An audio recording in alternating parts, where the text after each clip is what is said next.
common nga naa sa unsanitary. So, pwede langaw, pwede ukok, or pwede any insect, no?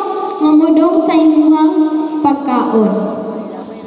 So, next is the chemical contamination. Happens when food is contaminated with a natural or artificial chemical substance. Common sources of chemical contamination can include pesticide, herbicides, and veterinary drugs. Contamination from environmental sources like water, air, or soil pollution. So, example ani is siya ng mga chemicals, kanang mga pampatay o insects, mga pesticides. Lumuto siya nitabo sa mabini. Instead nga, ang nabutangan siya chemical nga pesticide. And wala din siya mabantayin. Because ang nakalahian na nila sa physical, ang physical pwede pa nimo siya dili kaunon kung mabantayan nimo. Ma-aware pa ka, but ang chemical once ma-intake nimo, aya pa ka makaibaw nga contaminated di ay ang pagkaon. See? Then, other examples, kaning mga cleaning materials na to. So, muna nga dili gid na siya dapat di mo masagol sa imong storage sa pagkaon or mga ingredients. And also, there are mga mga food additives man eh. Basta gani mga dili legal nga pag-produce or pag-manufacture sa mga seasonings, pwede na siya nga makadaot or maka-contaminate sa pagkaon. Okay? So, you make sure nga kana inyong ginapalit ng mga seasoning sa mall or asa na nimo nga gi-purchase, naagi na siya yung mga labels, and then, approved din na siya sa FDA. Next is the biological contamination. So, refers to food that has been contaminated by substances produced by living creatures such as humans, rodents, pests, or microorganisms. This includes bacterial contamination, viral contamination, or parasite contamination that is transferred through saliva as droppings, blood, or fecal matter. Bacterial contamination is the most common cause of food poisoning worldwide. So, ang bacterial contamination ang pinakadako nga cases ng mga food poisoning because kay microorganisms man siya. Dili siya makita nimo, di mo siya masimbutan. Okay? And it could also be transferred, no? Kung gikan sa tao, magikan sa tao saliva or sa itong mga singot or anything liquid na gawas sa lawas sa tao. Pwede siya nga makakontaminate kung ang tao na ay viral infection. Then pest droppings, mga ihi, tai, or whatever pa na nga hugaw sa mga pest. So pwede na siya makadaot o makakontaminate. Then mga blood or fecal matter. So muna siya ang mga examples and this one. So kasagaran makita ang mga parasite usually basta ang meat or ang pork contaminated, and also naagyud po yung mga kanang by nature na siya kanang gikan gyud sa paghabwa, example gikan sa dagat, naiuban gyud nga mga isda nga contaminated sa daan. Dili na siya tanan labas permi because there are also contamination in the sea. Diba na ang mga alerts kung dili pwede niya siya kaunon tungod kay naay contamination daan sa dagat. So, ingon ana siya. And kasagaran ana, yun sa mga seafoods, mga parasites kasagaran, parasite infection or contamination. So, muna siya nga, be vigilant kung malit mo mga fresh na mga pagkaon, mga fresh goods in the market, in the mall, or sa merkado, dapat tanawon din yung tarong kung wala ba yung mga nakatago diha sa inyong mga seafoods.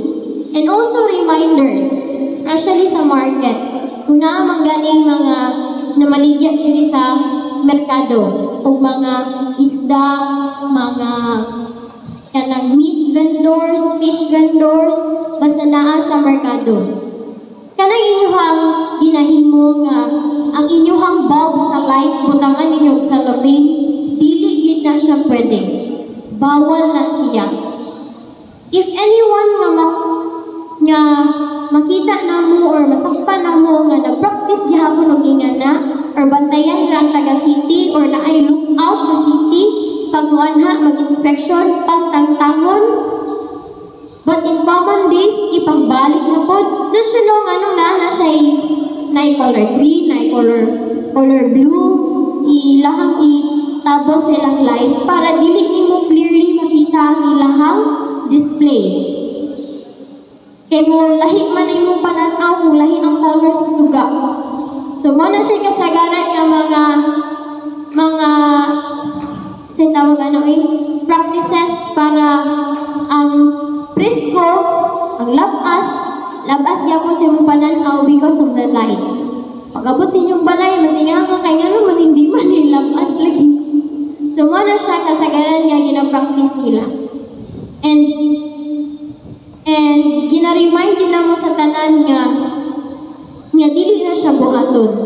Kay mura na pud na siya og kanang unsay tawag man ana.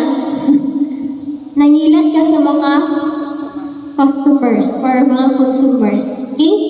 So, kinahanglan gyud pud kita nga mga customers kahibaw sa tangano and aware sa mga ingon ana nga cases. Okay? Next is the pest control. So restaurants, commercial kitchens, and many other businesses in the food industry have a huge responsibility for protecting the health of the public. They have to make sure the food and ingredients used are not contaminated by pests and pest-borne diseases. Plus, the legislation specifically outlines that businesses do a lot of food handling must proactively take anti-pest measures to keep products safe for consumption. Aside from messing with the food products, pests have a huge impact on the look, reputation, and business itself. So, dako og factors ang mga pests. Once ang imuhang establishment na puno og pests, do you think ganahan ang mga customers mo palit? Ganahan ang customers mo dine? It could reflect your reputation sa business industry. So muna siya nga naagid tay mga anti-pest measures nga gina-encourage yun sa mga business owners. Na atay mga third parties nga mga pest control.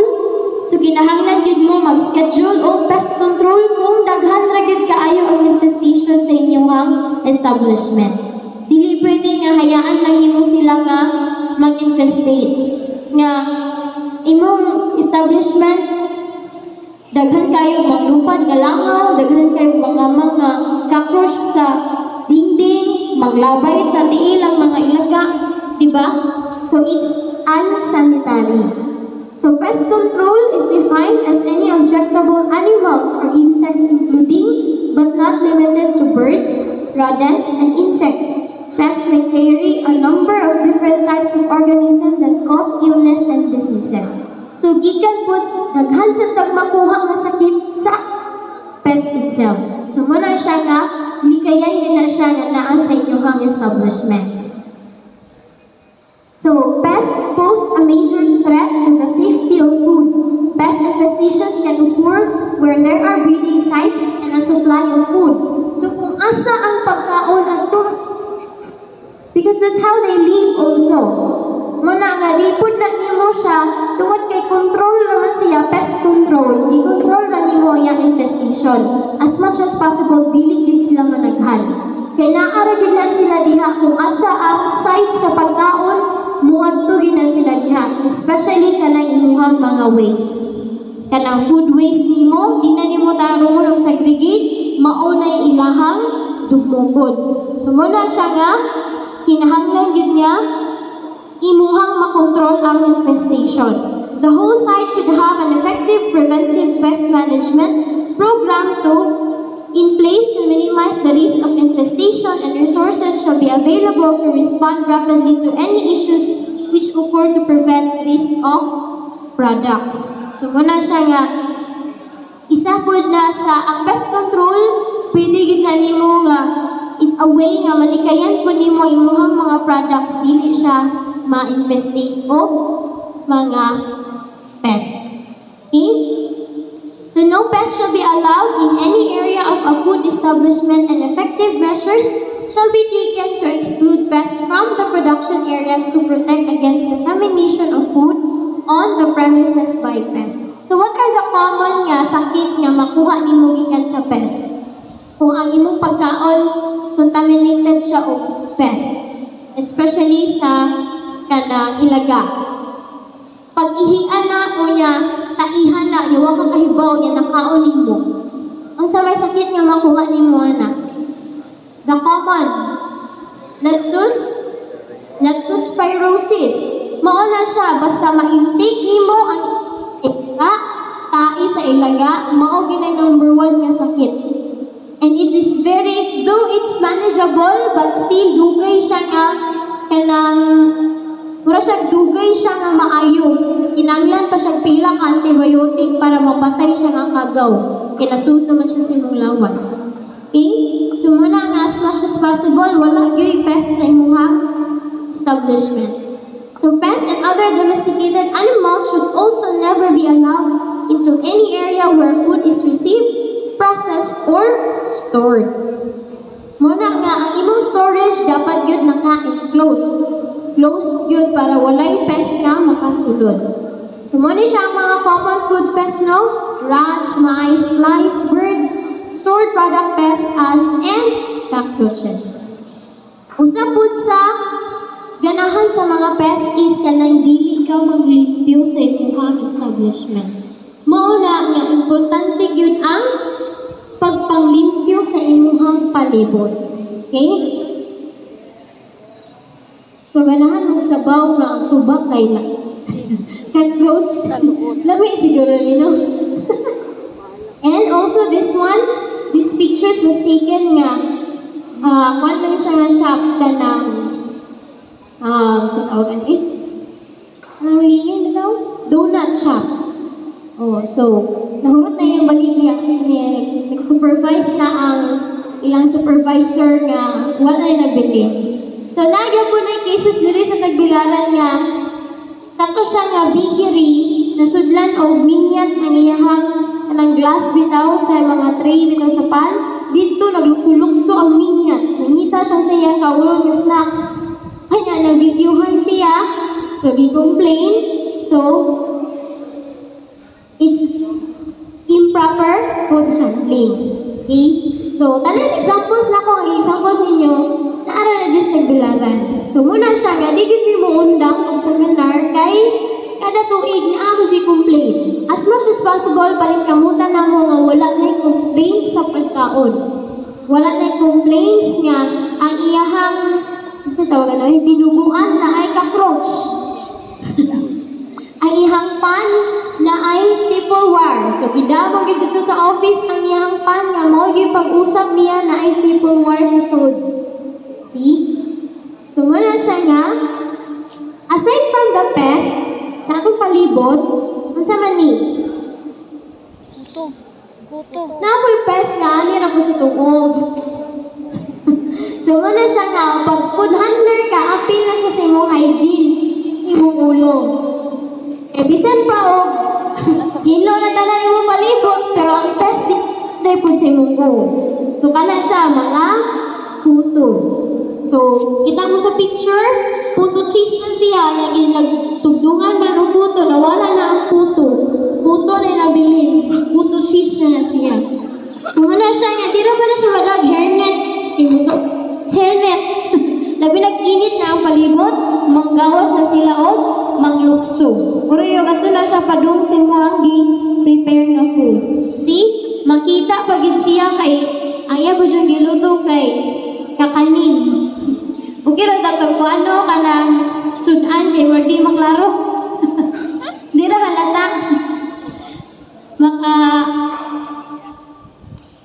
Anyways, so wala siya nga reminders especially sa mga babae kay kita mo siya kasagaran nga puyan o puto kay tagas o tagbuhok. But also, the men is not excluded. Kay, sa mga lalaki, usa po na ilaha. Oh, kaspa. So, bisan pa og puto imong giluto, o niya malagbutan og kaspa di gyapon maklaro. Kay puti man siya, di ba? Ang kaspa ra ba bisag di imo kaluton kay manggawas gid siya. I don't know why. No, di man unta siya, wa man ta siya yung mga kamot, pero manggawas gid siya. Bisag di mo siya kauton, no? So muna siya nga, both men and women should take care of your heads sa imong mga buhok. Dapat naagid tayo hygiene, anak. Okay? So next is time and temperature controls of food. So temperature control system should take into account the nature of the food, water activity, pH and level, and types of microorganism, the intended shelf life of the product, and the method of packaging and processing. So naay cases nga pag ang mga food dili siya saktong temperature or naay changes of temperature, pwede siya ma-spoil. Okay? Especially sa ato ang weather diri sa Pilipinas na tropical, init, palitrag uwan, or uwan, palitrag init. Basta na changes of temperature, ang food, pwede na siya ma-spoil. Okay? If super nga humid rasa, super nga bugnaw, super nga init, ma-spoil gid ang pagkaon. Okay? Muna siya nga dapat yun na amoy temperature control sa imuhang food. Especially if mga fresh nga mga products. Do you think kanang fresh products, imo na siya igawas, ato ka mag-display niya, pero ta, di ba na siya madaot? Madaot din siya. Because kaya naa siya changes sa temperature. So example ana is kani. Especially sa pagluto. So ganahan ka nga dali mahuman ang imuhang lechon. Gitas-an imong temperature, gitas-an imong kayo. Unya imuhang dali ang oras. Do you think maluto ang lechon? Maluto gid na siya sa gawas, pero ang sulod hilaw. Okay? So muna siya nga basta na changes sa time and temperature, pwede na noon siya nga madaot. Do you after ani pagkani ma-display na sa market, lisod na siya i-recover kung dili mo siya i-recook balik. Kaya mapanos gid siya or madaot siya. Okay? So muna siya yung mga example sa mga time and temperature control of food. So next is the raw materials handling. Any materials for production are required to be stored appropriately. Furthermore, a proper inventory of the raw materials the facility has in stock should be available and updated regularly, as well as a documentation of where the materials come from to ensure quality. So even kanang atong mga ginapalit ng mga raw products, kinahanglan kahibaw gid ka og asa na nimo gi-purchase. And you know nga safe na siya nga purchase. So example kanang mga naa sa mga market. So nayuban nga gikan ra pud diri sa atoan, na uban nga gikan gid siya sa lain nga province, gibiyahe pa siya og barko, gibiyahe og bus, or whatever pa na siya kung gikan. So you make sure nga kahibaw ka og asa gikan, and you know nga safe siya kaunon. Okay?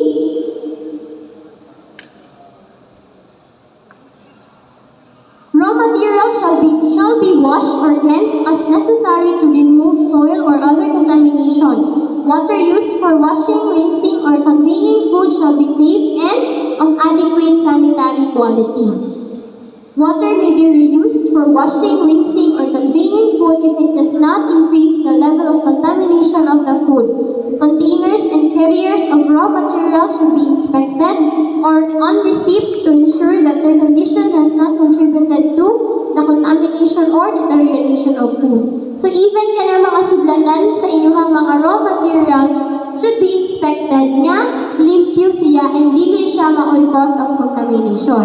Kaya bisan pa og hinlo ang inyong raw products, but ang inyong gigamit sa ang imong sudlanan nga gigamit kay contaminated di ay, so makontaminated gihapon ang imong product. Okay? Then frozen raw materials and other ingredients shall be kept frozen.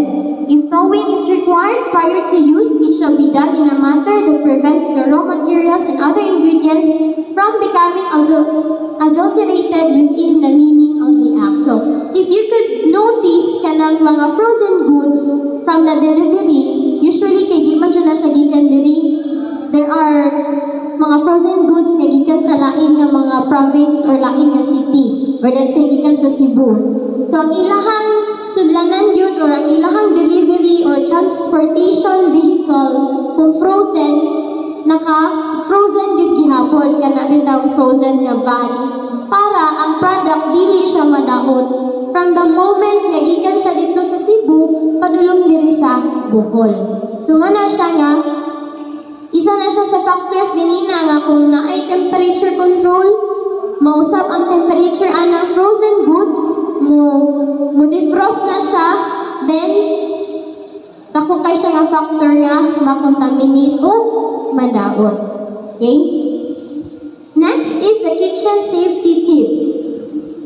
So kitchen premises and equipment, so mo ni siya design karon ha sa modern kitchen. So it does not really applies to everyone, but to those establishments nga naa sa mga fast food chains, naa sa mga malls, naa sa mga kanang mga companies nga nag-practice og international standards.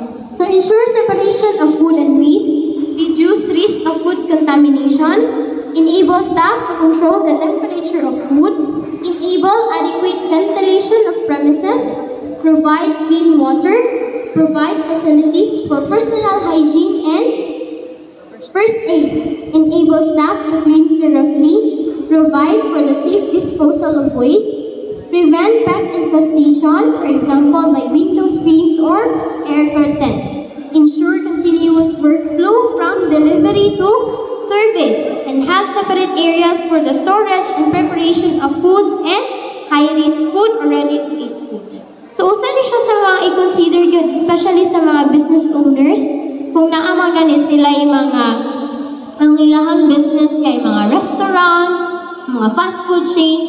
So, kinahanglan yun kani siya nga mga practices ma-apply sa kitchen. Okay, mo umali siya standard nga gisunod. Okay? Then, your workflow. So, naasa tayo workflow inside the kitchen. Workflow is the route through food premises for food handlers and rubbish. It should safeguard food from contamination from the moment it is delivered until it is finished product. Should be continuous, sort of one way. So, there should be a well-planned route through the premises. So, sa kitchen yun, na siya route, no? As much as possible, ang mga staff, employees, dili sila magkabangga-bangga sa kusina. And it should be organized. Okay? Kung asa ang preparation area, naa dito tanan ang kinahanglan sa preparation. Ang storage area, ang cooking area, and ang receiving area. Okay? Next is the construction. The surfaces of the walls and ceilings must be smooth and without joints or cracks where bacteria or pests can live. Walls, ceilings, and floors must be grease-resistant to prevent contamination. Windows and doors should have screens to prevent contamination and pests. Should also protect everyone's health and safety. Materials should be fire-resistant and floors should be non-slippery. And the best materials for the structure of food premises are durable, impervious, smooth, and easy to clean. So, muna nga kinahanglan sa construction sa kitchen, kinahanglan po na i-inspect nga it's safe for the staff and the employees. So, naatay mga caution nga gina-consider kay ang common nga mga accidents sa kusina is slip, trips, and falls during working. So, di jud malikayan nga na yung sahay tungod kay dangog ang kitchen, maligyas ka. So, muna siya nga magbutang kitag mga caution, mga safety signs, no? Mga hazardous, especially sa mga chemicals. Again, ang storage sa inyong cleaning chemical should be separate from your ingredients. So, muna siya nga magbutang kitag caution, nga kani siya, storage ni siya sa mga pagpanglimpyo. Next picture is an example of the common practices inside the kitchen. So, kung ang kaning pikas nga picture, kanina diri sa left, is mao na siya kasagaran gyud nga ginahimo sa mga professional trained chef. Okay? professional and trained. And if you are new to the kitchen and you are very curious to know the things that your chef has been doing, pwede rin kita magpatudlo. Pero, dili siya sa inyuhang balay mag-practice. Kaya base mag-practice ka to sa inyuhang bay. Ikaw na rin makaingon nga, ma-aksidente. So kung ganahan dyan ka nga makahibaw, then you need to ask for supervision. Okay? Because naamagit kasagaran nga mo ang ginaseminar, no? Bago pang musud og trabaho sa mga ingon anak nga field. Unya, basig makuratan sila nga na yung mga inganak nga practices kay naa dyan na inside the kitchen. So I've worked in the kitchen, yun po, even sa mga hotels, nga mga kitchen. So naa gyud siya ingon anak nga practices. So, muna siya nga reminders nga dili na siya i-practice sa balay. Okay? Next is the safe water supply. So, to secure safe water source, plumbing system must be designed to prevent potable water from mixing with non-potable water. Always ensure that the water used for drinking or cooking is coming from a safe source or a reputable supplier. Always schedule potable water for testing and lab analysis for microbiological, chemical, or physical contaminants. So remember that water is also considered food. Pag ang water gani ma-contaminate, naapod na laing corresponding na sakit, which is common is kanang E. coli nga bacteria.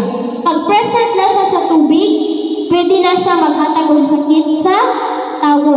And it's very dangerous kay ang tubig, pwede siya mainom og daghan nga tao. So, pwede siya nga mag-outbreak just of that water. So, muna siya nga ang mga water refilling stations diri sa Tagbilaran City, ginatest yun na mo kada buwan. And if, for the information of everybody, you have the authority also to ask if na-test ba ni ilang tubig. Example na lang yung tikuhaan ng tubig or asa ba na sila tikuha or bisan pag outside Tagbilaran na sila, naagi na sila testing kada bulan. So, pwede mo mangayo or copy certificate of portability, meaning potable ang ilahang tubig, hinlo ang ilahang tubig. We have almost 100 of water refilling stations dito sa Tagbilaran. And then kana sila, kada bulan na sila ginakuhaan na moong tubig.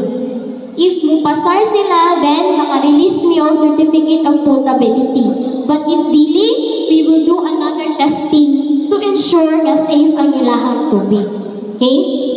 And your tap water, as of now, is not safe for drinking. Pwede na siya nga inyuhang panglaba, pangligo, but dili na gid siya advisable to drink. Okay? Pwede siguro kung inyuhang ipabukal, then inyuhang i-filter after. But since upon testing even sa Bohol Waters, Tagbilaran City Water Works, and Richly, dili siya advisable na for drinking because we all know nga ang Tagbilaran or ang Bohol itself, gilinog at han. Wa na takhibaw sa nanahitabo sa underground. Maybe na ay pipings nga nagliki na or na ay mga septic tank na nagliki, nagkasagol ng tubig. Muna nga inig-test na ang uban nga makita nga high o mu-feel siya kay naa siya ikagaw gikan sa tawo o gikan sa mga hayop. Okay? So, safe water is for healthy living. So, muna siya no, ang porma na sa mga sa septic system, treat and store wastewater, including sewage from toilets, kitchen, and other household drains. They contain bacteria and chemicals that break down solid waste. So, mga deep wells, na uban nga, ang sources silang tubig is deep well. Ngayon sila nga, ma'am, hinlo dyan na kayo hangkay, di kang ginas atabay. So, unless nga dili na siya matest, you cannot say nga it's safe. So, even if gikan sa mga bukid-bukid, nga kanang mga falls nila, ngayon sila nga, hinlo dyan na siya nga tubig, mainom din na siya nga tubig. Again, unless nga dili siya matest, you can never say nga it's safe. Okay? So, the only thing nga makaingan kita nga hinlo ang tubig is kanang ma-test good mo siya.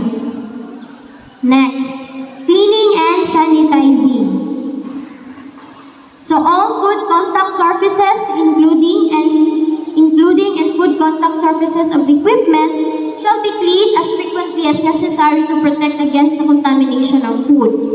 Food contact surfaces used for manufacturing or holding low moisture food shall be in a dry sanitary condition at the time of use. When surfaces are wet, clean, they shall, when necessary, be sanitized and thoroughly dried prior to subsequent use.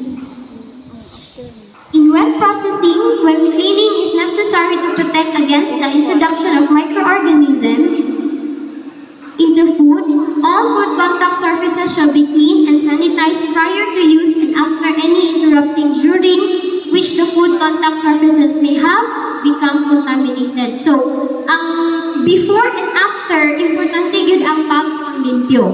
So, before niyo mo siya gamiton, hinluan, and after niyo mo siya gamiton, hinluan, and cleaning is not just cleaning. So, after cleaning, you really need to sanitize. Especially sa mga equipments na mong ginagamit, mga utensils, mga food contact surfaces, ginahanglan yun mo siya i-sanitize. Okay? Clean and sanitized portable equipment and utensils should be stored in a location and manner that protects food contact surfaces from contamination. So cleaning compounds and sanitizing agents used in cleaning and sanitizing procedures shall be free from undesirable microorganisms and shall be safe and adequate under the condition of use.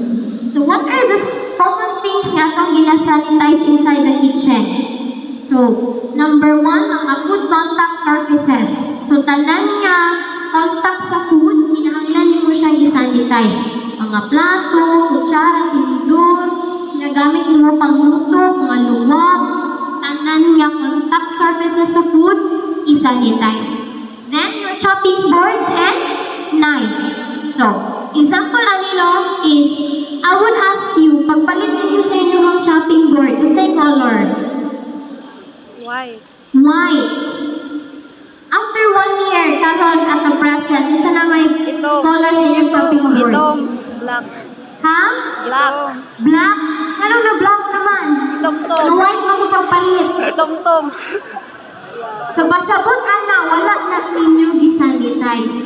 So, ang practice sa hotel, when I was still in nag-OJT ko dito sa Cagayan, ang practice namo is, karon nga gabi kanang gigamit nga chopping boards all throughout the day, i-sanitize na muna. Ihumol na siya sanitizing detergent or sanitizing chemical.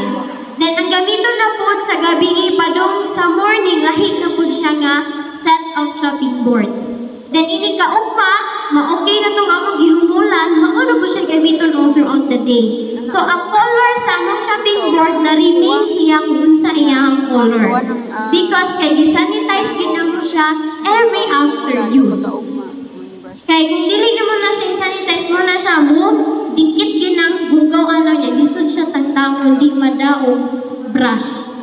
Okay? So, muna siya nga, even sa inyong balay, pwede na ninyo sugdan o practice. Ngayon yung i-sanitize yung mga chopping boards. Next is preparation tables. Food processing machinery such as slicers or mincers. Hand contact surfaces, taps, switches, handles, doors, refrigerators, drawers, etc. Clothes and mops.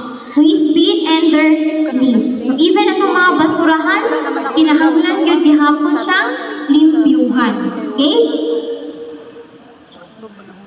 Next is the rubbish disposal. So bins are needed near food preparation areas but not also so close that they cause contamination. They are also needed outside. A bin indoors should have a well-fitting lid. So kung naamoy trash can inside sa inyong facility or establishment, kinahanglan yun siya na ay tabon. Dili pwede nga open lang. Okay? Food-operated bins are the best because you don't have to touch them by hand. So since modern naman karon na atay mga trash bins no nga imo na lang tumbal then mo-open na siya giyaha. Not necessarily na gyud nga imuhang kamot mo imuhawid sa trash can.